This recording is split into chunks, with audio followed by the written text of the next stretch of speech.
The hardest thing, the hardest thing right now for people to grasp, believe me when I'm telling you this, is something that should be taught in schools. Something that is the hardest thing for people to do, to maintain so much data coming at you left and right. And how do you apportion this? F. Scott Fitzgerald said, and I paraphrase, the sign of a superior mind is somebody who can handle seemingly inconsistent stimuli, data, and not lose your mind. To get this, but this. Yes, this, but that. Well, yes, but no. Well, sometimes, but yes. To live with gray, not black, not white, not Manichean, not good, evil, up, down, left, right, but gray. Make America gray again. Be able to say, yeah, but. When quantum mechanics came up and said, we can only give you a probability as to where electrons are, they said, what are you? A probability? Yes, but no. Is it here? Well, yeah, maybe not. There is no up, there is no down, there is no. What are you talking about? Your world, your mind is going through contortions. What we're having right now is people not being able to think on this. Last night, I had the chance, I talked to a good friend of mine, Alex Jones, and you can see his brain just exploding because there's so much to this. And I'm saying, no, no, no, no, take it easy, back up a little bit, back up, back up. I say this, and it sounds rather pedantic of me. I realize this, and I'm sorry, I don't mean to be a pedant, but I will say it. This is one of the greatest exercises in life that you can imagine. Sometimes some people, it's good to play puzzles. You know, when you're getting older, sometimes it's better to maintain a degree of facility. I tell you, what you need to do is to have about 4 or 5 different windows open on Chrome, Firefox, and Safari. Do 3 or 4 different tasks at the same time. Edit, move things back, remember where you were, convert this language into that language. Make sure, where's the microphone? Hey, it's on. I'm telling you. And then all of a sudden, boom, this new thing comes up. It's like, what's this? Why is it echoing? Why is it whatever it is? This is one of the greatest. To be able to work this every day is terrific. I know somebody who is, well, you would think they can't work, you know, a laptop or an iPad just because it's so confounding. So with that seemingly incongruous introduction, let me explain to you what we're doing right now. And I love it. Imagine you are, I love analogies and I love metaphors, so please forgive me. Imagine if I say, here, hold this. This is a person's purse. Here's an attaché case. Here's a baseball. Here's a book. And you're going like this. And you've got so many things, you're going like this. And then you say, now, give me the book. And you say, and then you do it, and they all fall down. You've got to maintain 50 things. Where's this? Where's that? Do I have it? Do I grasp it? Am I able to understand this? Can I understand all the issues here? Can I understand there's the issue of who killed Charlie Kirk? Who killed him? The mystery, the story. Who did it? Why did they do it? Doesn't matter. The means, the method, the opportunity, the modality. Was it a microphone? Was it a this? Was it 30-06? Was it the left? Was it the right? Don't worry about evidence. Don't worry about police. Don't worry about probable cause. Just tell me who did it. Think the JFK documentary for Charlie. That's the first ring of this 5-ring circus. Okay. That's the first one. The next one is the trial. Now, the trial works on rules. The trial says, no, no, no. What you can consider in ring number one, you can't consider here. In ring number one, you can do whatever you want. You can talk about this. You can talk about Israel. You can talk about this, the left, the right, blah, blah, blah. You can talk about Erica. You can talk about Blake Neff. None of that's going to come in during the trial. None of it. Israel, did he meet with this? What he was with was he with Ackman in the Hamptons? No, but doesn't come in. Doesn't come in. What about the guy? We'll talk about this. What about the guy with the mask? And this is the back of the thing. And they changed this. And did he have the sandwich at Panguitch? That's not coming in. You're not going to see that in the trial. That's extraneous. In trials, we have direct evidence, circumstantial evidence, then we have collateral. Things that don't really matter. Things like, you said you were wearing a red sweater versus a black sweater. Doesn't really matter, but no. I'm going to prove to you it was a black sweater. It doesn't matter whether it was a black sweater. We lawyers live in terms of relevant, irrelevant, material, immaterial, germane, not germane, apposite, inapposite. Very, very logical. What are we trying to prove? What are we trying to prove? If you're trying to fight, if I'm trying to say, what does that woman weigh? I don't have a scale. What do I have? What do you have? I've got to guess her weight. What evidence do you have? I say, well, I've got a picture of her family. Okay, maybe that might help. Got an idea of the morphology. I have the year she was born. That doesn't matter. It's irrelevant. I have her dress size. Now we're talking. Now we're getting closer. That's relevant. That's not relevant. That's interesting. That's not. How about this? Her political party. Well, she's a liberal, and liberals tend to be here. No. You see what I'm saying? Now, we live in a world where you take people and say, now listen, do you want to weigh in about this Charlie Kirk thing? Yes. Okay. Do you promise to talk only about the facts? Yes. Do you promise only to discuss what we're talking about? Yes. Okay. Here's your phone. Here's your ignition switch. You sure? Here's your thing. Yeah. You sure about that? Yes. Okay. Now, you're not going to get crazy, are you? No. Okay. Here it is. And the first thing they say, this is great. What is it? They call me a bitch. Well, you're a bitch. And they're off to the races. And that Rachel Wilson, she's a bitch. She's Candace Owens. I hate Candace Owens. Like, you promised me you would talk about the facts of the case. I know I can't help it. This is just too good. This is just too good. This is so much fun. You're not talking about the fact. I don't care whether I'm talking about Candace Owens or Charlie. I love this. I love this. And people get so into this. And I think she's somebody called Candace a communist. And I'm thinking, there we go again. How is she a communist? I don't know. But I love this so much. I don't care whether this is relevant. Who knows? Hey, guess what? Do you know I picked up 100 followers today? Well, if you want crazy, oh, by God, I'm going to try about this. Candace Owens is the devil. I just got it. You know who Elon Musk liked me. I'm going to keep you doing this. And your behavior is shaped. And they say, wait a minute. What about the case? The hell with the case. This is fun. I'm just in it. I wake up and I could just jump into it. And I'm meeting new friends and people like me. Hey, you know who liked me? I love this too. This is so well thought. Candace Owens liked me. She liked me. So like Sally Field. See where we're going with this? And the facts mean nothing. Nothing. So the first one is a whodunit. The second ring is the case itself. The third ring is this weird kind of TPUSA, all of the people, Harpole and this and Neffy, and keep track of these names. I find it the least, to me, interesting, but it's relevant to an extent. But also throw in Erica. Oh, Erica's great because Erica's like, she's crazy. She's ditzy. You felt sorry for her. And just when you think, okay, I'm going to back up, she says something crazy. And then we go back and we look at this is the woman who basically sat across her dead body. Whether that was him, I don't know.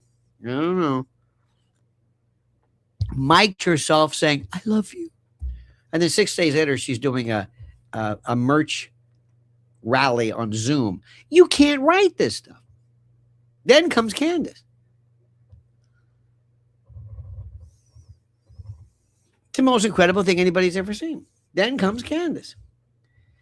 Candace is a phenom of the first order. There is nothing available today. Let me tell you this much as an example. Joe Rogan may theoretically have more maybe viewers, viewers, but in terms of people who are absolutely powerful, Candace. See, because on Joe Rogan, we don't have a villain. We don't have this guy. From the heavens, God looked down on us and said, I'm going to give you a present. What is that? You'll thank me later. Oh, no, we're grateful enough. No, wait, no. This guy. Who's this? This is Pickles Wilson. Oh, yeah, I've seen him. No, you haven't. Yeah, I have. No. This is my gift to you. What has he said? You'll see. And have you met his wife? Yeah, that's a bonus. Well, what's so great about him, God? What's so great about him? He's out of his mind. You're going to go crazy. You're going to love him, and you're going to thank me for this. Oh, we thank you enough. No. You don't understand this. You don't understand this. He is absolutely positively. And I'm going to give you this thing called a meme. What is that? Well, a meme is from Richard Dawkins. Richard Dawkins coined the term meme or memetics, where information is contained within a, how do I say this? Contained within a, like a quantum kernel, an ort, so to speak. What do you mean? Well, it's like a cartoon, but you create the cartoon. I'm sorry, God. What do you mean? Well, let me show you this much. Maybe this might help. This is a meme. You see, he's wearing a dog collar, and Candace is his master or mistress. Oh, yeah. That's what you're going to see. You're going to love this like you cannot believe. This is where we are right now. And every time I'm singing, that's it. It's over. It's done. No. There are, oh my God. There is no end to this. One time my mother and I, she gave me, I think, my love of words and definitions. We were just shooting the breeze. And don't ask me. She was very famous for doing, she one time walked into it was a place called Hale and Hardy in New York. And there was one on 9th Avenue, there's one place, and it was lunchtime, and I brought her in, and it was so packed. Oh my God. These people were, number 2, can take your order. And she said, could I have a sample? Is that this over there, the soup? Yes. Would you call this a bisque? Huh? And there's this, bless her heart, some Latino gal from the Bronx. She says, or would you call this a chowder? Or would you call it? So I'm sitting down and I said, what are you doing? And we're laughing. I said, is it a bisque? Would it be a consomme? Would it be a broth? Would it be a soup? Or would it be considered a minestrone? So what I'm saying is I love to break these things down to say, because you can analyze anything. Is it jazz? I don't know. I'm going to hear a little bit of pop. Yeah, but bossa nova. Do you hear the Joe Beam in there? I hear a little bit of country. You see what we do? It's like when people drink wine, enophile. I'm tasting kind of a Cavendish or whatever. So just like that, we get this. And there are layers. They're called concatenations, strata. There's no end to this. You've seen the Mandelbrot fractal. When you zoom in, there's no end. It never stops. That's what this is. There is a feller. His name is Hassan Piker. And by the way, Piker is kind of interesting because the whole Piker thing is kind of funny. And he came along, and I guess he's a radical lefty. I don't know. He's somebody who's just, I think he's He's Cenk Uyghur's cousin or something. But what he did was, he's this lefty, and he has somehow broken through the kind of like this blood-brain barrier of intellectual discourse, as I write, becoming a personality du jour, the one we're talking about today. I don't know where, to feed this runaway train, this constant content. We got to come up with something new. Hassan Parker, who is it? I'll take him. He says, I don't care, put it in. Yeah, but put it in. His comments are inane, childish, jejune, sophomoric, juvenescent, whatever you call them, lame, baseless, weightless. But there's something useful, because by listening to his arguments, interestingly enough, that are this shallow, this meaningless, we are forced to rediscover what really actually matters. We're forced to analyze what's happened. And sometimes irrelevance, I think, performs kind of a service. It clarifies significance by showing us what is not. So that's the latest thing. And if you just tuned in and you're wondering what's going on, here is the latest. Who killed Charlie? Is it the left or is it the right? And the answer is yes. My friend was a medical professor, still is, and he was into oncology and research. And I said, is cancer caused by heredity, environment, or some cellular mishap? Yes. Meaning it's everything. We don't know. It's everything. And you're coming up with weird kind of questions that don't really apply. So here is this dude. His name is Hassan Piker. And first of all, he says things he's like the radical lefty. And I dig that. I swear to you, I understand it. And I want everybody to have their say. You can say whatever you want. Absolutely. But I want you to hear this, all right? Listen to what he's saying. We're going to kind of break this down a little bit, because this is at least what X and others are saying. This is trending today. Say that I'm on her side on this issue. This is Hassan. He's on Candace. It's a nice picture they have of her. He's on her side. Now he's going to tell you why. So see if you can follow this, all right? Listen to this. Say that I'm on her side on this issue. I am, let's just say I'm spiritually on the sidelines on this, because I don't know what that means, but go ahead. Like, on the one hand, my brain tells me something entirely different than what my heart is championing. Okay, I'm with you. I got that. Sometimes we all go through that. Yeah. If you know what I mean, okay? If you're don't know what you mean, but that's all right. Picking up what I'm putting down. On the one hand, I want to be logical. I want to be rational about this case. But then on the other hand, I'm thinking to myself, I can't speak out against this queen. I mean, I can't speak out against this queen because this is a queen that successfully and single-handedly undermined the Republican initiative to martyrize Charlie Kirk. Now, work with me on this one. This is kind of interesting, kind of relevant, but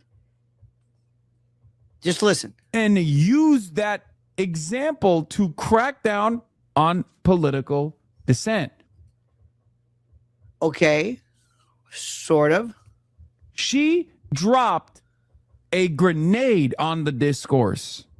So I'm with her. It's hard. It's hard for me. My brain says, no, it's probably Tyler Robinson. But my heart says, go, Candace, go. Keep cooking.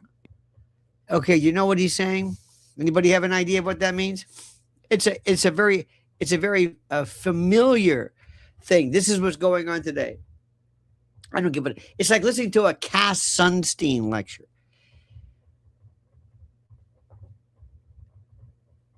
Cass Sunstein is the husband of Samantha Power. He was the regulation czar, I think under Obama. He is considered in some circles to be an uber genius, kind of like the Richard Posner, kind of like the Posner of his time. If you can stay awake during anything that he's saying, and if you can understand what he's saying, not because it's so deep, because there's nothing, it doesn't land. That's what this is. And I'm used to this. I love intellectual discourse that doesn't go anywhere. It sounds good, but it doesn't go anywhere. Let me see if I can explain this. The left, and we're going to use these terms as just shorthand, just easy. Left versus right, good guys, bad guys, whatever it is. The left says, this is so terrific. We recognize Tyler Robinson as being one of us.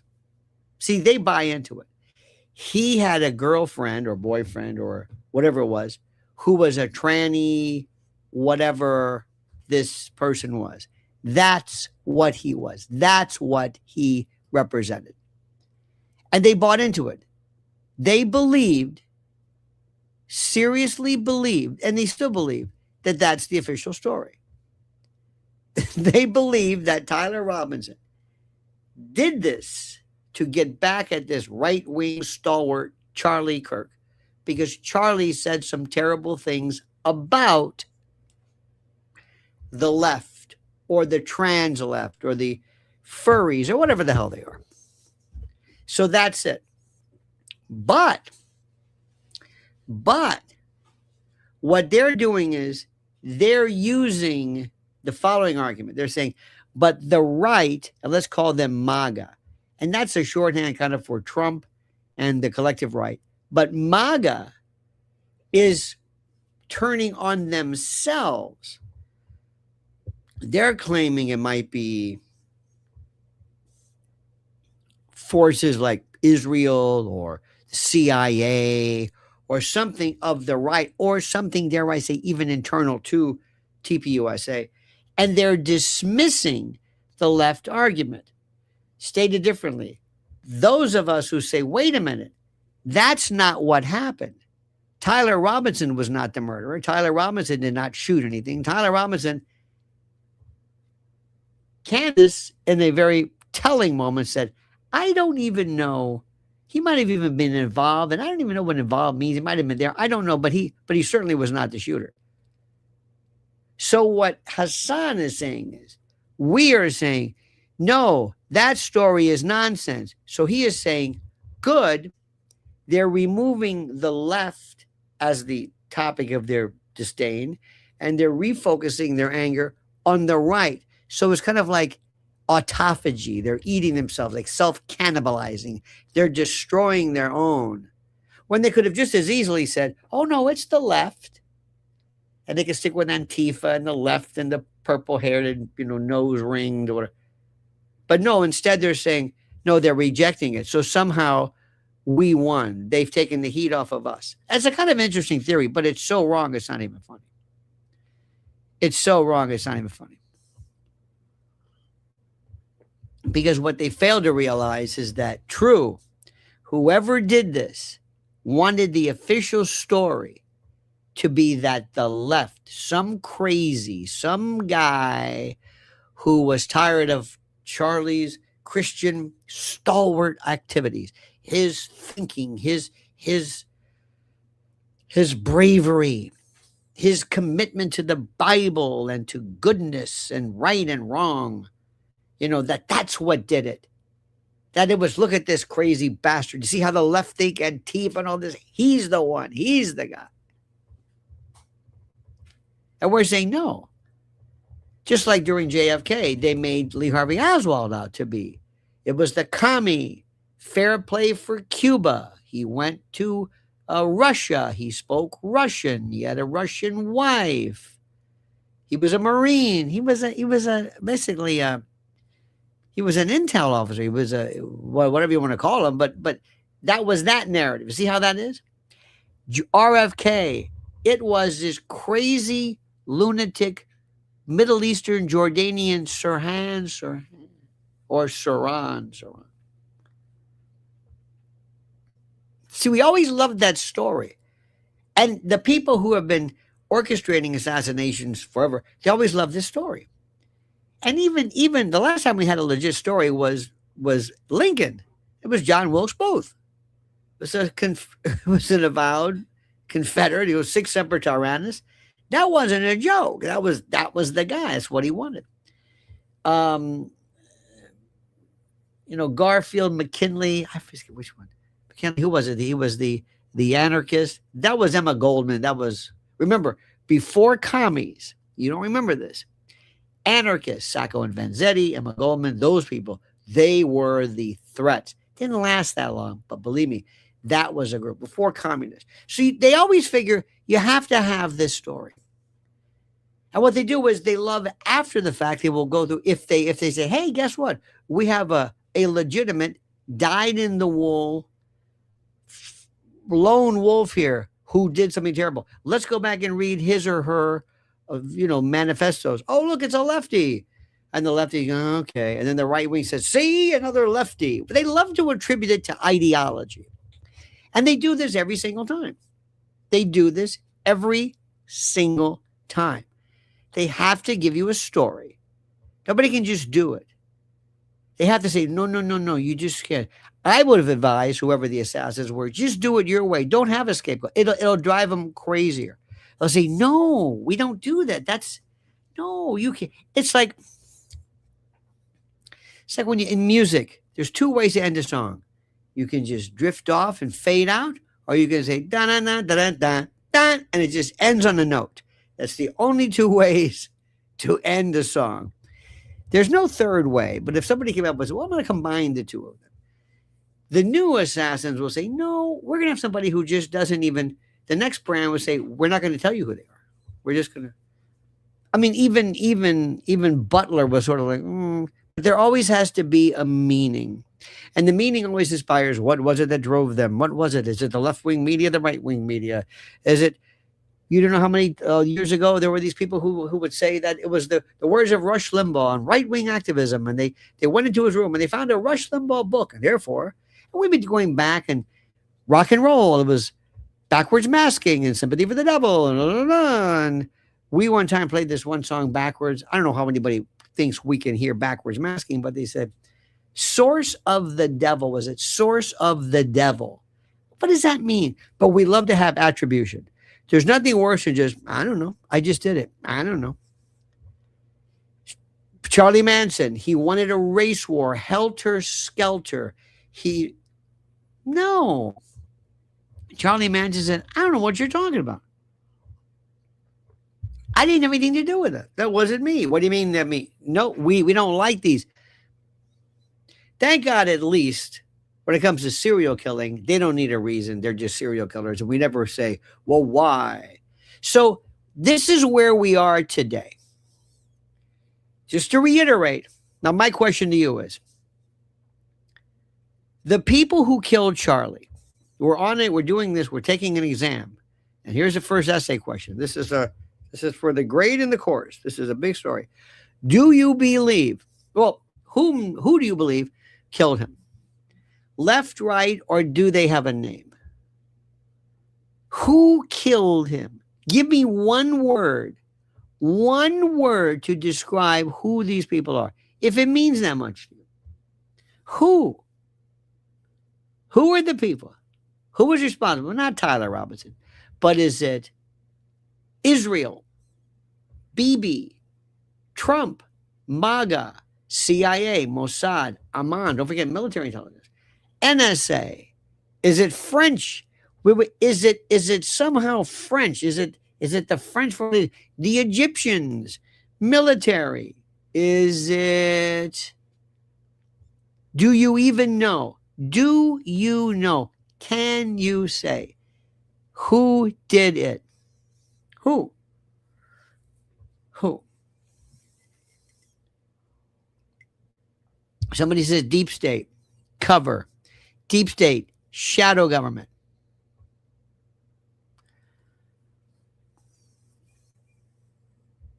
I can tell you right now, I don't know. Does it matter? Not really. I have an idea, sort of, but I don't think it even matters. Does it matter? I don't know. The 25th anniversary of 9/11 begins next month, in just a few days. What's this? 14. So 25 days. In 25 days, we have the 25th anniversary. I've studied this to the point, I was talking to Alex Jones about this. I said, I can't even tell you. I don't know. Qui pro bono, qui prodest, who benefit? Yeah. Sometimes there are people who say, we just need a new kind of I mean, do you know all the plans that don't go through or that are failed or foiled? Do you know all of the cases, all of the people that have tried to do this, who have tried to send their agents, tried to send their minions, and it just didn't work out? You never hear about them? Never says, well, let me tell you something, my friend. You better be glad I missed that flight because I was on my way and whatever it is. And there are people right now who are inspired, left and right, inspired to do this, who want to do this. We have so normalized the notion of assassination. We have so normalized it by virtue of our coverage that people say, okay. Let me show you something very interesting. This is very, very sad. Very, very sad. This is a piece which is, let me see, do I have this? I think I have this. Let me see. That's not. I did this piece. It was very, very sad. This is Charlie, and Charlie was talking. Okay. Listen to what Charlie says himself. Listen to this. So there's two types of haters. There's I was trying to find a nice way to say this, but I'm not going to say it. There's I can say it for you. Yeah, there's like the purple-haired jihadist on a college campus that wants to murder me and my family. You hear that? Purple-haired jihadist and wants to murder me. And he's speaking just kind of a generic, somewhat comically, but you see what he's doing? He's laying out the suspects, and believe it or not, the bad guys are saying, yes, give me an identifiable enemy. Very good. I don't have those kind of haters. Yeah, I know. Those people don't bother me, whatever. See, my haters are nothing now. Yeah, exactly. You know, they have weapons. We get death threats almost every day. That's part of the game of the space that I'm in. The other type of haters, though, are the ones that are the close proximity ones. Did you hear what this said? Did you hear what they said? The close proximity ones. And these are the ones I know that had some sort of relationship with me. Did you hear this? Listen carefully. And either betrayed me or deceived me. Do you hear this? Listen carefully. Or said that I could not succeed. Jealous, perhaps, envious, or just the people who represent, I hate to say it, not here, but 90% of the people are just basically hooked up, pissed off, and just social degenerates, the people who are just always mad. That is a whole different, those actually get my attention. Yeah. You hear that? Listen to what he's telling you. Just like the random troubled person on a campus, whatever. Now, a couple of things is very interesting. Why is this important? I'll tell you why it's important. If we were called to investigate this, and you were saying, okay, I have the following levels. You can investigate this. You can go, we can go the Israel rocket. Everybody loves, Israel is so perfect because it's always the bad guy. Israel is the perfect foil always the evil Israel, the Zionist. And I'm thinking, too easy. Too easy. You're falling for this one. This is professional wrestling. They're always the heel. That's that Ben Shapiro. And I'm always giving them more credit. I'm always saying that Ben Shapiro was created to give people the impression that everything you hated about Zionism was in fact true. I'm overthinking this. Because it's like, why would anybody pick Ben Shapiro to endorse? Would you want Ben Shapiro to promote your product? No. So anyway, many people say, oh, I'll do it. I know, because their whole focus is Zionism, Israel, Bibi, the Hamptons meeting, Bill Ackman, the donors, Iran, here, talk to him. That's their focus. And I'm not saying they're anti-Semitic, certainly. I'm not, but they love that. You know what? I'm not interested in that. Too obvious. You take that one. What else do we got? You want to have somebody from, how about you want to investigate maybe Trump? Nah, Trump didn't do this. Trump, no. Are you kidding me? No. What about the military-industrial complex? No. Who do you want? I want somebody close to him. I'm going to say, not TPUSA. I'm going to say something right now I've been trying to tell people for the longest time. You can take all those people, everyone, name them, Erica, Blake, Colvett, these other Harpole, Tentpole, whatever his name is, Walpole, and say, you go home. Yeah, you're not involved in anything. You're not killers. You're not assassins. That's not your thing. Go home. You may be, you may be inadvertent dupes. No, go. But I want to stay here. Who else? What is TPUSA? Well, it's not so much, is it really TPUSA or is it what's behind TPUSA? Well, it was Charlie saying, no. For example, TPUSA, what's behind it? What's behind CPAC? What's behind the climate industry? What's behind the pro-gun? What's behind it? That's just the name of one iteration of it, but what's behind it? What is it?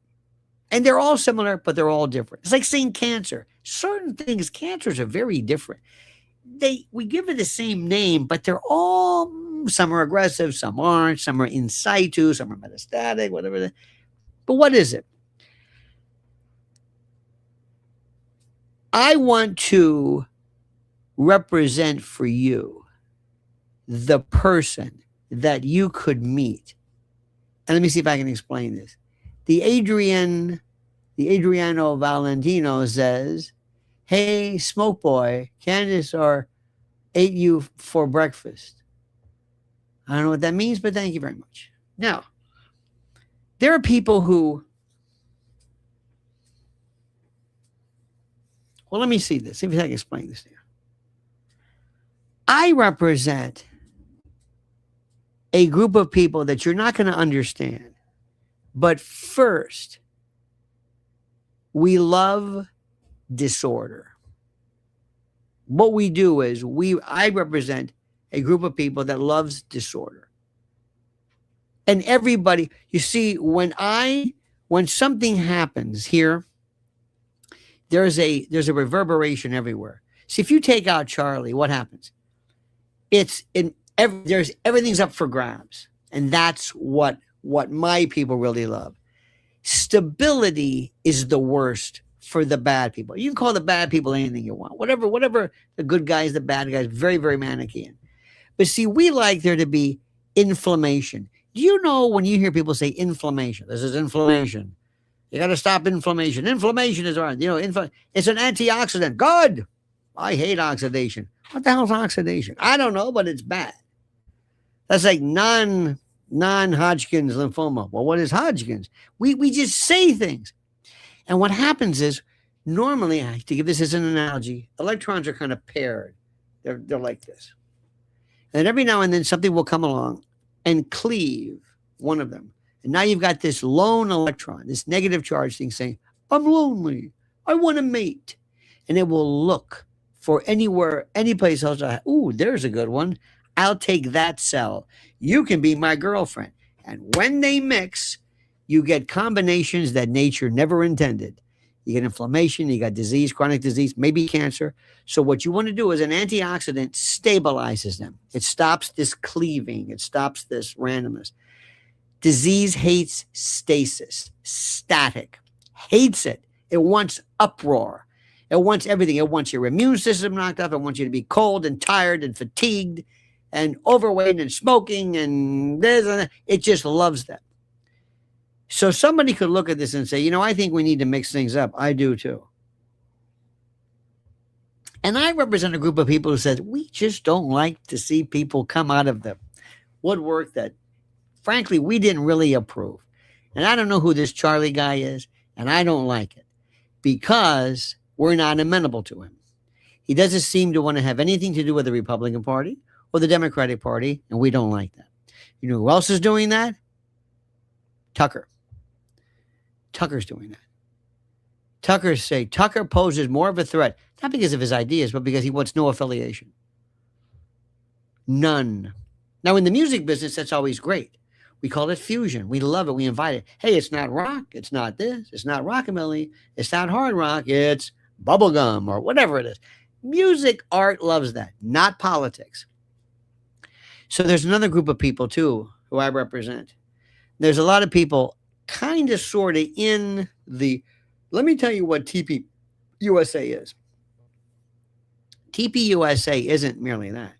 TP USA is one of the greatest hedge funds, one of the greatest means of, not TP per se, but one of the greatest sources of hiding money and laundering money ever.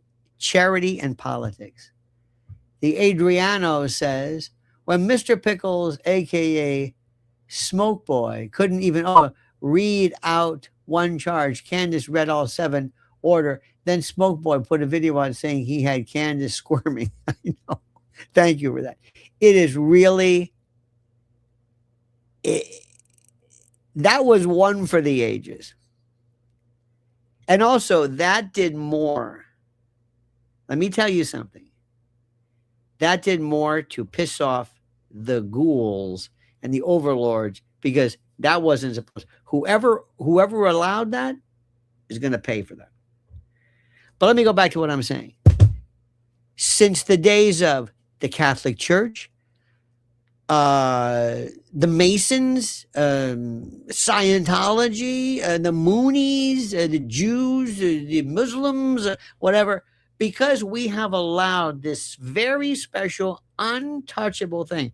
It's an ideological concern that brings in money, 501c3, no problem. And we have this First Amendment separation of church and state. It is the perfect way. You can do more with that kind of stuff than ever. You can also fund ideology, fund ideas. You can do a lot of stuff. And there's one thing that Charlie did, which probably shook people up everywhere, not just TPUSA. Remember, that organization is nothing. That just happens to be the iteration of this. Remember, when the Teamsters were inhabited by the mob, it was the mob that controlled it. It's almost like a virus. It goes in and it takes over. Other people said, we got to do something about this. Because Charlie says, when he said, I'm going to kind of run a Doge review of this, they said, that was it. That's it. You hear that, folks? You hear that? And everybody got on the phone. People who didn't even work together, people who were from different organizations but shared the same interest. Did you hear what he just said? Yeah. You know what that means, right? I know what that means. We can't allow this. We don't want that. We don't want that. Remember when USAID was covered? And we found out that there were 1 million people receiving Social Security who were 150 years old. That lasted about a week until the people who ran the scam said, that's enough. Elon, that's enough. Elon says, but you don't understand. I'm the richest man on the planet. And they said, you don't understand. We are the planet. We're not going to do that. So that's enough. And it stopped. Doge just went away. They didn't even like the sound of that. I don't want to hear that. What changed everything when Charlie said, I'm going to find out, where's this money going? Why are we taking all these jets? Who's making all this money? They looked at people who made buying houses and wait a minute, what's going on here? I think Charlie was legitimately an honest person. Honest people are the most dangerous. You've got to be reasonably honest, reasonably calculable in terms of what you'll do. That's what got him hurt. It was his honesty. Somebody, and it's not from a group it's not a group, it's like a movement. It's like, this isn't good. Now, if all of a sudden he had been successful, if they said, you know what's interesting? I just found out that I just did Doge and lady, you know what? I'm going to shut down and I'm going to turn this over and I'm going to be a whistleblower. And all these people, I mean, can you imagine Blake Neff or one of these guys walking out in handcuffs? What? And you find out, and this guy stole money. Then, well, what about this? Because charities, religions, organizations have been, oh my. You ever seen this, for example? What was it? I don't know if it's a Red Cross. Don't quote me on this, but something where the people who run it are making millions of dollars running an organization. The school board, administration, government, administrations, agencies, religions, groups of people, quasi-governmental. This makes the world go round. NATO, CFR, Trilateral Commission, go down the list. CIA, Intel, it's organizations, not the government, these groups of people. So anyway, so here comes Charlie. He says, I'm going to do this. And they go, oh, no. We don't like that. So they said, what do we need to do? Well, do we all agree? Yeah. Okay. There's no vote. Nobody sits there and says, okay, who's going to take this? Who's going to do the bidding? Israel, you want that? No, I don't want that. That's not our style. What about you? CIA, you want to do that? No, we don't do that. What about you? In a group you've never heard of or whatever it is? Because remember, there are 17, just in our country alone, there are 17 separate intel agencies under the DNA, under Tulsi Gabbard before she, there was the one that says the geographic, whatever it was, that's the one to watch. And remember, the people who really run this, more than anything else, and this is so important, the people who run this, and I don't know how to say this to you, but the people who run this are not people necessarily who have a card. They don't pull into the driveway or into the parking lot at Langley. They don't, it's not what you think. They don't work for, there are people who work, my friend John Kiriakou is very, very good. He's he is the most, probably the preeminent CIA analyst there is around here. You notice how he had the hair? Remember that guy, what was his name? Not Bustamante or whatever. I don't know what his name was, but there was that CIA dude who had the hair, kind of like Viva, that crazy hair look, with the barrette and the, Well, Kiriakou now is the guy. He knocked him off his pedestal or whatever. And what John will tell you was the CIA did this. The way this really works is, I'm going to recruit you. Whom do I work for? You're going to work for the ABC trading company, or it used to be import and export. I don't know. Are you the CIA?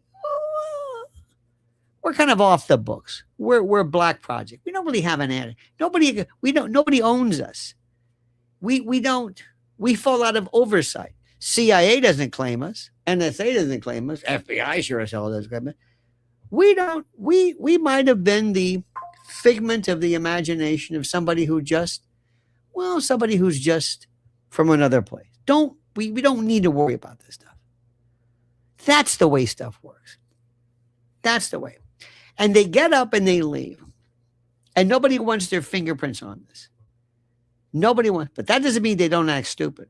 Why Bibi Netanyahu, as smart as this man is, immediately says, we didn't do it. What? We didn't kill Charlie. Nobody said you did. Oh. Okay, never mind. No, wait. Come here. Why'd you do that? Why'd I do what? Why'd you? Nobody even thought, why? Are we supposed to think it's you? What do you know about this? No, nothing. No, I was just so used to always being, the bad guy. Wait a minute. What are you doing now? Why did you do that? I don't know why I did it, because I'm paranoid. I'm Bibi. I'm under a lot of, no, forget I said that. We're not going to forget what you said. What are you talking about? That was not good. People like, Candace, So they're not going to do it. I mean, maybe. And I can argue against that till the day is long. If I sat down with BB, seriously, and they said, listen, I want to talk to you about something. This is crazy, right? But let's say I write my own Le Carre novel, and I'm some guy, and I'm a jackal, like the Perkins Diary of an Economic Hitman. You know, they call them a jackals. And I say, okay, what is it? First of all, we're all ex-military. We all have military. We know we have to know, first of all, weapon systems. We have to know evacuation plus intel. All the good assassins have some kind of military. You don't give somebody a gun and say, here, do your best. You want somebody who knows about muzzle velocity, about sniping. There are people who train. There have been people in SEAL teams and Delta Force, whatever, who didn't make the sniper school. It's not what you think. Half of the time, when Carlos Hathcock, The Marine Sniper, is a wonderful book I read, half of it's wearing the ghillie suit and sitting there and being able to relieve yourself and to sit in your own waste for 24 hours and not move with this smelly ghillie suit on you when you're in the wood. Now, granted, things are different now, but it's about stealth, and it's not what you think. And if you're by yourself, you don't have a spotter. It's double hard. So who do you got? Military. Somebody you pull out of the ranks right away. Somebody somebody special. And believe me, when you go into the military, they're looking at you and they say, anybody know? It's like, check out Jackson over here. You know, he's good. What's his background? Quiet. Did he follow orders? Uh-huh. He's got that real steely. Is he gung-ho? Not good. I don't want somebody who's gung-ho. I want somebody who is morally compromised. I want somebody who's into situational ethics. I want somebody who can remove themselves and say, I've got no problem taking out a family. Why? Well, if it's not me, it's going to be somebody else. And does the guy who make the bombs, does Boeing feel guilty at night when they make the jets that kill the people? That's what I want. Thank you. Situational ethics. That's what I want. Somebody who just doesn't worry about that. Not some, goody two shoes. I don't want some guy who wants to walk around and say, I'm a veteran. Quiet. Take it easy. Gematria Wombat says, the writing is on the wall. Meanie. Tackle Parson. Interesting. Marvelously cryptic, yet with a flair. So, I know this is belabored, but I've been really thinking about this. So when somebody says, I think it's time. Why? Yeah, you're right. We got to teach people. We want to just kind of, it may not be from any, and nobody's going to complain. But going back to what I was saying, if I sat down with BB and I said, you're not thinking about Charlie, are you? It's like, what are you, nuts? Are you crazy? What's the matter with you? What's the matter with you?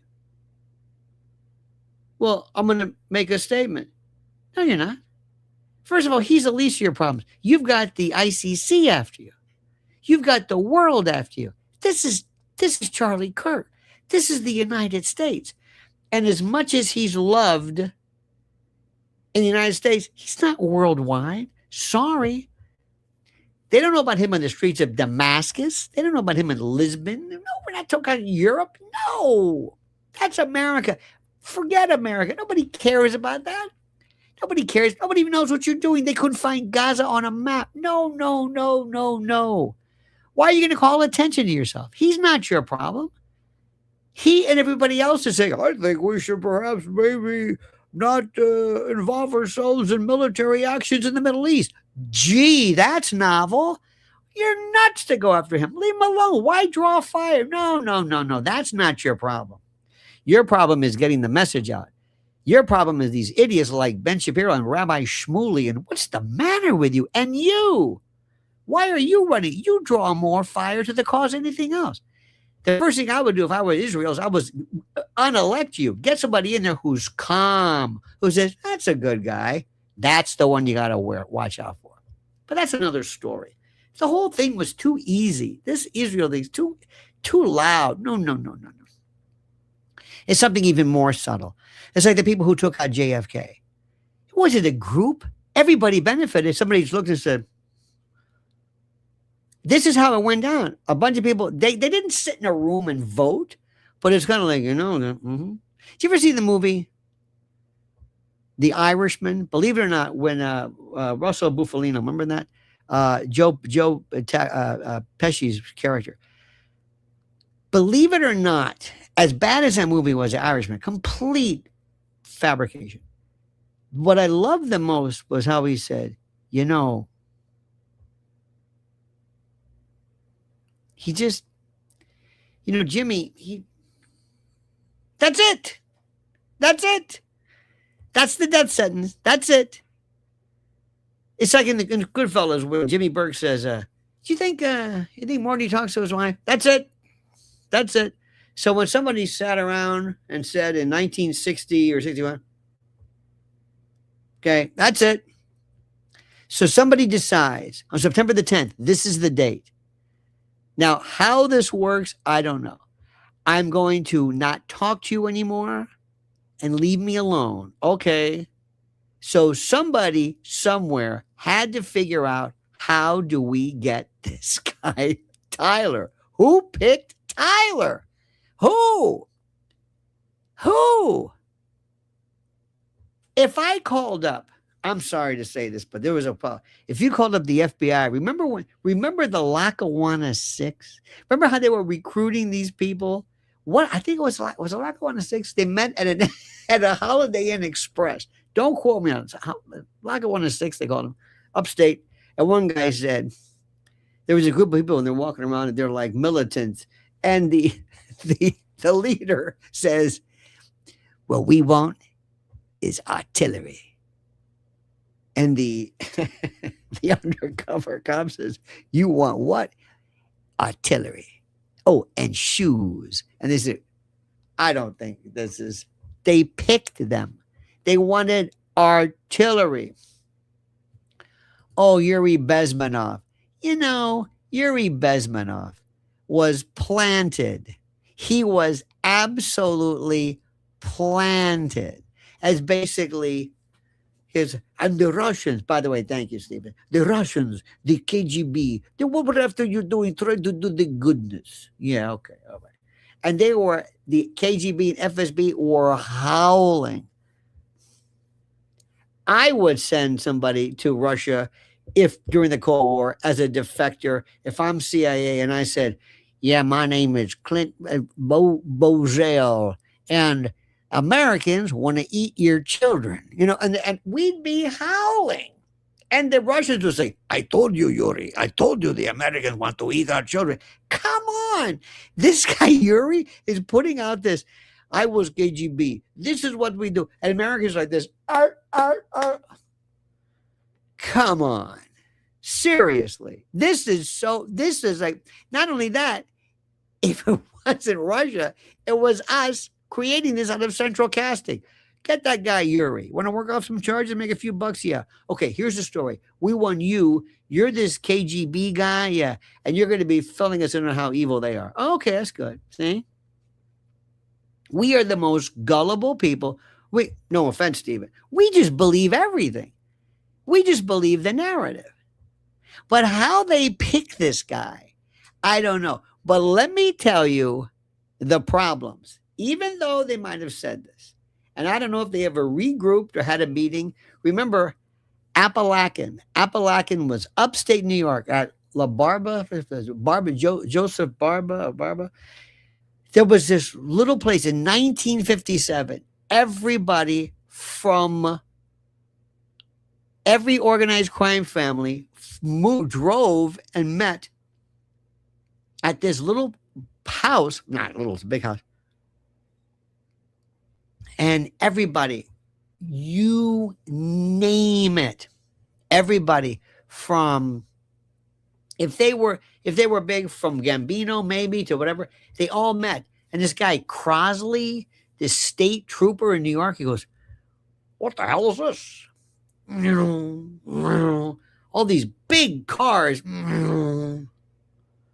He said, what is happening here? A big caravan of Cadillacs and we're in this Appalachian, New York, huh? They call it Appalachian, but the cool people say Appalachian. And they found out that, yeah, Crossley, these guys bought 75 pounds of sausage and 100 pounds. There's a big, and he kind of creeps around and he says, oh my God. And all these guys got out with suits and they don't speak English. And they kind of sort of knew about the mob, but not really. It was right around Kefauver and McClellan Commission and Valachi, and they all ran into the woods. And anyway, the cases were pretty much dismissed. But that was this big meeting and say, what are you doing? We don't meet. Second one was at La Stella. They called it Minneapolis. I think it was in Queens. They had Marcello was there, Santo Trafficante, Frank Regano, my buddy from Tampa, who was Hoffa and Marcello's lawyer. Santo was his lawyer too, Trafficante. And they were all toasting. And Santo Trafficante, when he was toasting, interestingly, his digit was exposed when we were drinking. And the third one was on Staten Island. These FBI's were there, and there's Paul Castellano, Bellotti, everybody, all the heads of the family. They're meeting at some guy's house. It goes, oh my God, this is a commission meeting. We're getting this on tape. You don't meet. But if they were to meet or send there, they would say, who did you get? Who picked this guy, Tyler? What were you thinking? Listen, we made a mistake. He was supposed to be off. Well, why didn't it happen? I don't know. This was your story. We didn't know what you were doing. Why did he do this? He did it because the cover was his girlfriend, who may kind of work for us. Look who it is. Sparky always knows. Sparky says, offing Charlie Kirk wasn't for the world. It was to get Trump back in line with Israel cause. No. I love you, but no. Israel's saying, no, we don't need to do this. Because a lot of people are saying, not I, mind you, Sparky, not I, but Israel says, don't worry about Trump. Yeah, don't worry about it. Why? Well, is it the Epstein thing? Could be, but don't worry. Between him and Jared, no, Trump's okay. You don't need to go through this story of getting Tyler and planning the gun. And some guy's got to drop the gun off and get the thing in the face. No. People, you see, I love you, and this is not Occam's razor, but this is too much work. It's like too much work. And we want to, and no.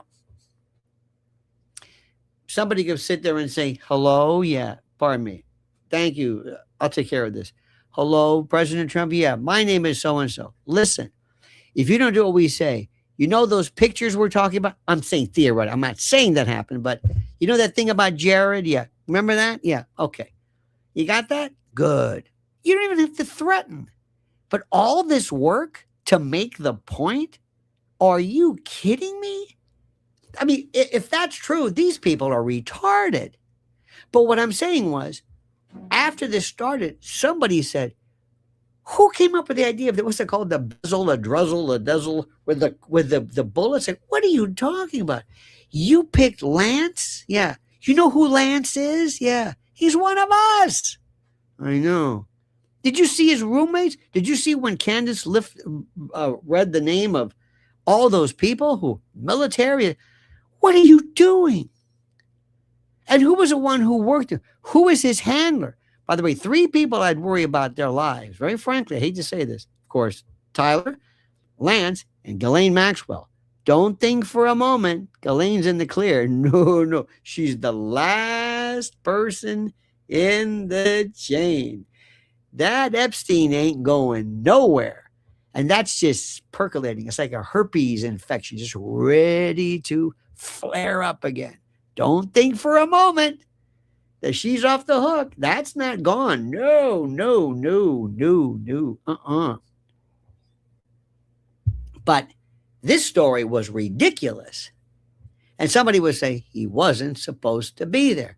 We were going to butler him. You know how it works. Lee Harvey Oswald got him in the police station. You always, Sirhan, well, he's lucky. He kind of got away, but he's our Jordanian, and he was MK Ultra. I don't know. He was so doped up. He didn't know. He's fine. Same thing with Mark David Chapman. They never made the connection how Lennon pissed off Hoover. Hoover says, I know what's going on here. In any event, this is the thing which is the most important. Now, my problem is that we're sitting back after the fact, and what we're doing is we are. By the way, I realize that Hoover died in 1972, and this was later on. But remember, a lot of people, Hoover's acolytes, were still in charge once he took off. In any event, so what we have right now is a lot of things which, for the first time, have never, ever, ever happened. Number one, Candace Owens. Number two, the internet. Number three, the sleuths. Next, Charlie. Let me tell you this one. Have you seen this latest one? Let me explain this, changing the subject just a little bit. The sleuth is fantastic. Up till now, the idea of enlisting civilians to help was seen in its most prominent case in Enigma. Bletchley Park, Alan Turing, MI6, so smart. Before they were kind of MI6, but OSS and all these people working together. They put out ads. They got housewives who liked crossword puzzles. They had people who were just a postal carrier, a housewife, a grandmother, a clerk, a lawyer, but who were very good who loved puzzles and working hard. And they brought these people in and they said, you're going to be involved in this. And they broke, and Turing, by the way, did it probably more than anybody else. But they brought in people, civilians. And the story goes that Ike, at the time, came in and said, ladies and gentlemen, if I find out that any of you said anything, I will personally shoot you. I will do it. And Ike, he meant it. He said, thank you very much. Have a good day. Carry on. There was one woman who went to her grave. She never told anybody. She said, I took an oath. That's like people who say, how come people can't be quiet? Did you ever see the books of people who said, I was on Operation Enigma? No. I was at Bletchley Park? No. Did you ever have any books from them? No. They could have done that. It was a different world then too. So now we have these people who sit back, and I don't know what it is, but they have a genius. It's like Nolan Ryan. Never seen Nolan Ryan? Hey, how you doing? No damn thing. Let me go. Nolan Ryan is, for all practical purposes, mentally retarded. But they said, Nolan, yeah, come here. This is a baseball. What can you do with this? Just curious. Well, we're not doing it. Watch this. And it's like, oh my God. Plus, he's got a rotator cuff like Charlie's cervical bone, it's like it doesn't break. The torque is he's a freak. That's what these people are. Well, here's the latest. Did you see this? Watch this one. And somewhere in some room, somebody's thinking, oh shit. Did you see this one? This is huge. This account, High IQ Outfit Squad, is sharing an amazing video, which I'm playing right now.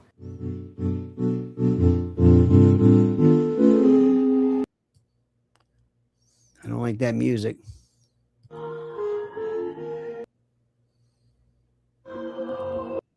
Okay, just watch this. Okay. In complete black block, going into the back of the It shows this character in complete black block going into the back of the SUV that was to take Charlie Kirk to the hospital. I have sourced this video. I know where it comes from. And yes, this is actually real. I had to play a bit with Grok to get my bearings on what's going on. Apparently, this footage was first revealed by Candace Owens in her episode titled Charlie's Angels or Demons, Disturbing Footage Emerges. Okay, so I have the sound off. I just need you to use your eyes. So this is where the SUV trunk is about to open. Watch what happens here in sequence, and I'll walk you through it. So we have them scrambling to open doors. You see the trunk is about to be popped open, and then boom, this character just runs all in frame right there. I'm going to focus on this, but first we're going to just show you that is what's happening generally. So you see the trunk gets popped open. The character runs to the trunk right there, and then boom, immediate pan, and then he has his hand in his chest. And I think this is deliberate because I think Terrell Farnsworth saw that the camera was not supposed to show that, and he got scared. And that's my theory. Let's play Farnsworth's reaction now with the sound on. Uh-oh.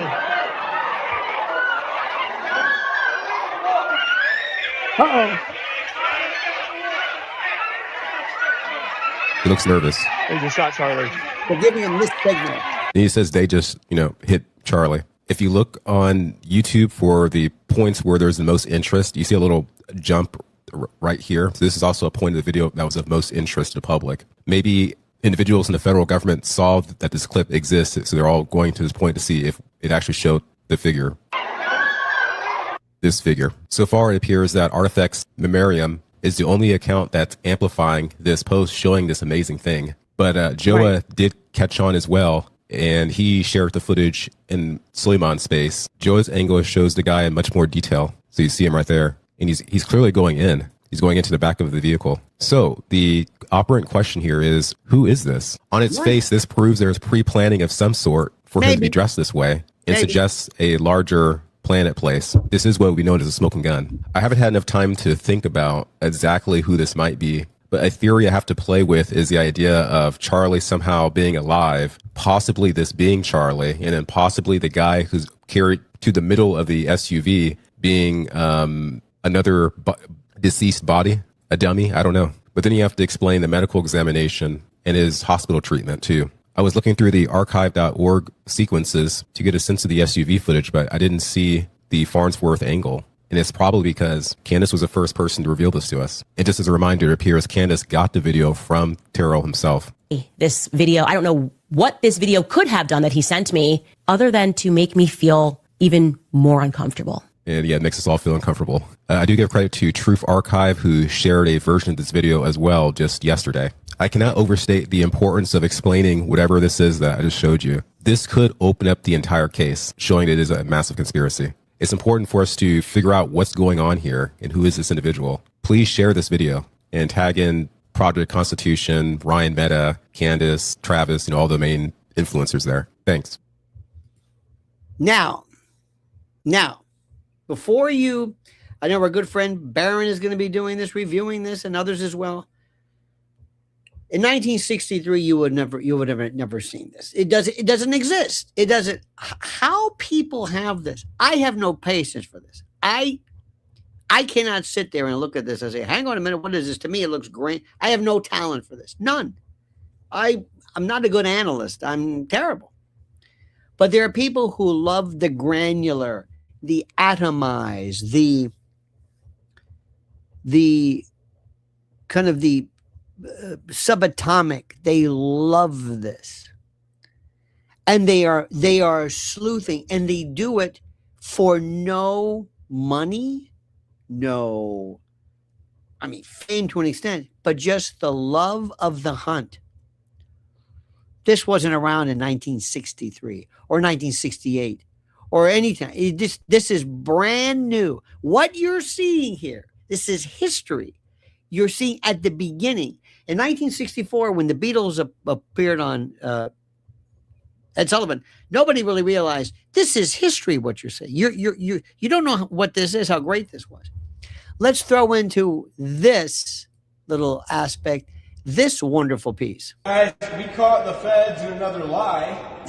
So this is level 3, parking level 3 at UVU, where they have Tyler Robinson coming around the corner and coming down the stairwell.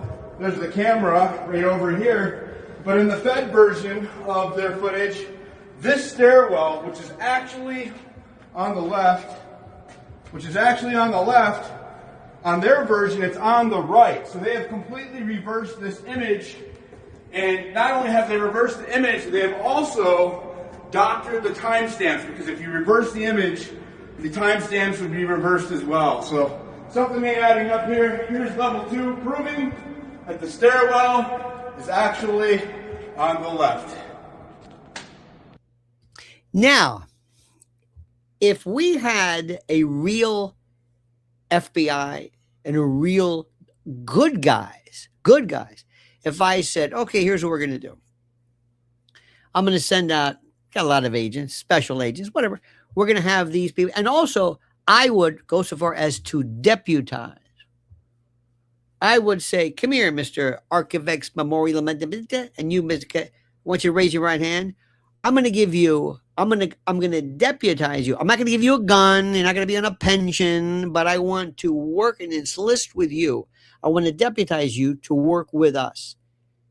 Not that sometimes you would deputize in the old days so you would own the work product, but still, I want your expertise. What can you tell us? And then the next thing you would have is if we really had an FBI, you would see Bug Eyes himself. Maybe, how do I say this?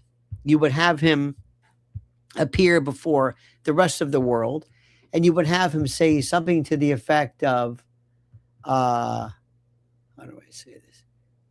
You would see him, yeah. Okay, you would see him, how do I say this? Say, this is what we found. We want to know who these people are, where they're from, what they're doing, what their background is. Who are these people? Were you there? Please call your FBI agent. If they really cared about this, this could be solved immediately. But what are we doing? We're by ourselves. You have an FBI and Department of Justice who wants to have nothing to do with you. The Utah District Attorney, they have nothing to do with you as well. They're not interested in talking to you. They have no clue whatsoever. None. They're not interested in the least. You have a defense who, I don't know what they're doing. I'm not really sure. I would be a little bit more aggressive. I don't know why you wouldn't want people to come forward and not, even though there's gag orders, they could be doing so much more having one of their people. I will tell you this right now. I cannot believe, and I said this one time, and even Barnes, this is when Barnes, the lawyer, this is when I said, did you just say this? And he realized, I think I've gone too far, and he backed up. He's done with this. He realized I've stepped into some shit here. I don't know what I'm doing. Oh, Mr. Viva, bless his heart, he's forging on. He's committed to this. But I said, I would have had at least an investigator say, Ms. Owens, Mr. Coleman, yeah, may we speak with you? My name is so-and-so. I'm an investigator for the defense team representing Tyler Robinson. Now, you don't have to speak with me, but could I just talk with you? Yes. As somebody who has independent knowledge, as somebody who has investigated this, is there anything that you can tell me that perhaps maybe I should know? And Barron would say, oh my God, just a minute. Let me pick up the phone. Talk to this guy. Watch this. Put together a list of me. Where did you get this? Who are these people? This fellow who did the stairwell. Oh yeah. The people who looked at the grainy photos. Who are these people? Thank you. Thank you. This is, if I want to create reasonable doubt, and that jury would be so confused, I'm saying, I don't know what to believe. And I would say, ladies and gentlemen of the jury, I'm not in any way in the position right now of telling you that this was a government conspiracy, but I got to say, there's a lot of stuff that doesn't go on. People would be shocked, but the government's nowhere to be found. Cash Pastel is still trying to get a hold of that country star. He's still flying around. Nobody's interested. The president's shown interest. And on the contrary, they sent his son, Don Jr., to attend the preliminary hearing to say, just let the record reflect, we're not with the defense. We're with, Erica. Say, okay. This is unheard of. This is unheard of. This has so many levels. Let me just say, in law, there's an expression that says, this is a case of first impression. I've never seen anything like this. There's never been anything like this. And this is, it doesn't seem to go away. And then Friday, I still cannot believe this incredible story. This thing happened. They called it a debate, but we saw it, and it was this. Doesn't the text you read contradict? Oh no! Wait! No, excuse me. This. I never even heard of Pickles before. I mean, I kind of heard. You know how it is when you do this. You come up with a name. It's like, oh yeah, I've heard that name. I don't know who it is. Somebody. It's like that guy I told you, whatever his name was, Saker, whatever. The first feller, I kind of knew him. I don't know, but I heard about this guy, Pickles Wilson, And I didn't know what he was about. I thought, oh, he's another, some braggart, some blatteroon, some bombast. Nobody important. And then people are going back and they're saying, well, let's listen to what he has to say. And the stuff that he said before, which none of us caught, now it holds even more significance. Doesn't the text you read contradict Erica's comments in Glenn Beck where she said, I have his phone and there were no threats made to Charlie? They're for one person's security only, because I'm somewhat worried the left is trying to kill me. That was a message sent September 9th. But he was not messaging people the day before saying, I'm going to be murdered. They're coming after me. Someone's going to kill me. He didn't say that. And let me just stop right there, please. I don't want to, I know I do this all the time and it's annoying and I apologize. Did we ever get the provenance, the authentication? Where did Pickles get this text from? I know he read the beginning of it, which is just so, we're still horrified by the fact that he read from his phone. But where did he get this secret text? Here's a text you don't know about this. Or September the 10th, this text. Huh? And where Charlie says, don't worry, it's the left. The left, it's Tyler, without saying Tyler. And then we have, lo and behold, bless her heart, here comes Erica, who says, no, that's not it. September 9th. But he was not messaging people the day before saying, What? I'm going to be murdered. They're coming after That's me. just what he Someone's going to said. kill me. He didn't say that. Yes. And I have his cell phone. And I have his cell phone. Do you think that, is this what I mean by no charitability? Like, what if she was just wrong? By the way, you mean charity. Charitability is the ability to be charitable, I guess. It's like supposedly the ability of being supposed, not supposedly, in any event. Like, do you ever think about that? No. Like, what if she was just wrong? Such a heart. What if it's not that she was nefariously trying to hide it from everybody? And I have his cell phone. Maybe she was just fucking wrong. By the way, remember, she's retarded, right, Pickles? You said it, she's retarded. Or maybe she meant, no, there's no specific person that I can point to. Or maybe she just had a lapse. Maybe she had a bit of an ischemia, some transitory, some TIA, some momentary stroke, which disenabled her from accessing the part of her memory that would allow her to say that in the first place. No specific thing I can point to. It's all general. You know what? There's just no fucking charitability with you people. No charitability. There's a new one. That's a neologism. No, not charity, charitability. It's third-degree felony.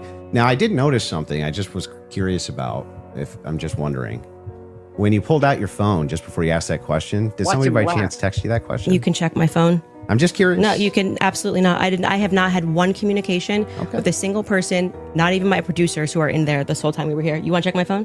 Let's see. See if anyone was texted at all during this debate. All right. About the violent charges or anything. He really thought he had her. And you really shouldn't operate in life like that. You should at least be somewhat charitable to what people are saying or trying to say. Don't need to read it. Look at the the right. text. Could have been Telegram. Could have been something. Remember restless leg syndrome? Remember that one? They called it Johnny legs. The British called it Johnny legs. Restless leg. Remember that?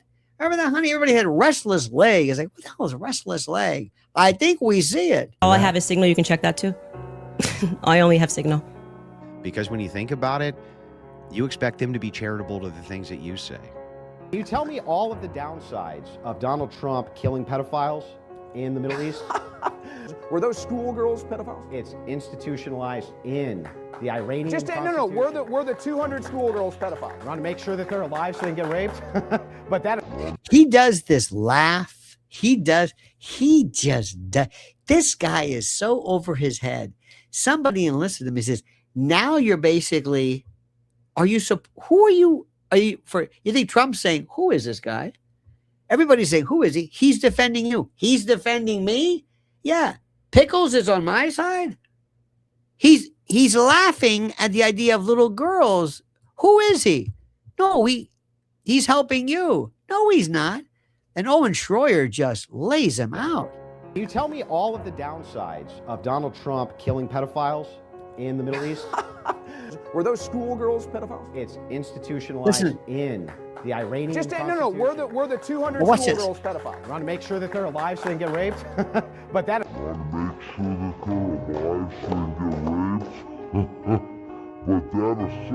They have weapons. We get death threats almost every day. That's part of the game of the space that I'm in.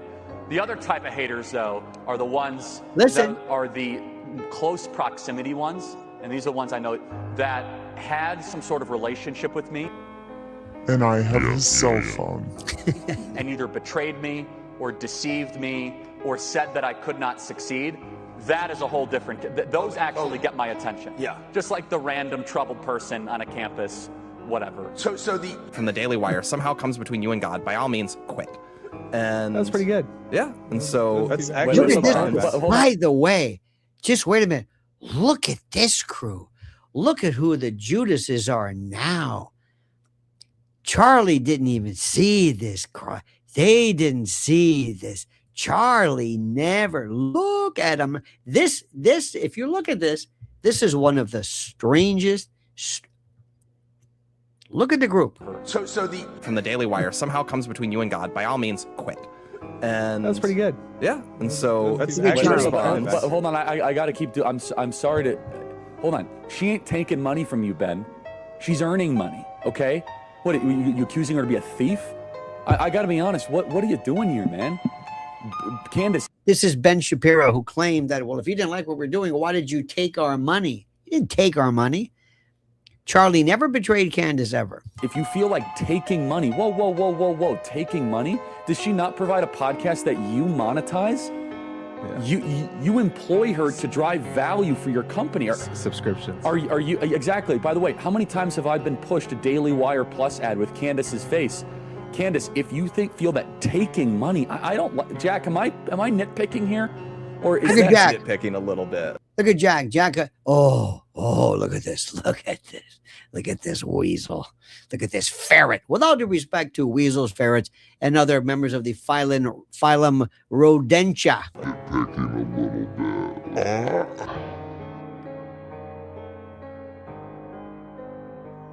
Whoa. Isn't that something? Doesn't that just after the fact, when you see things after the fact and you look at this like, whoa. So that's why if I had my interest, I don't think any of these people are involved in anything. Seriously.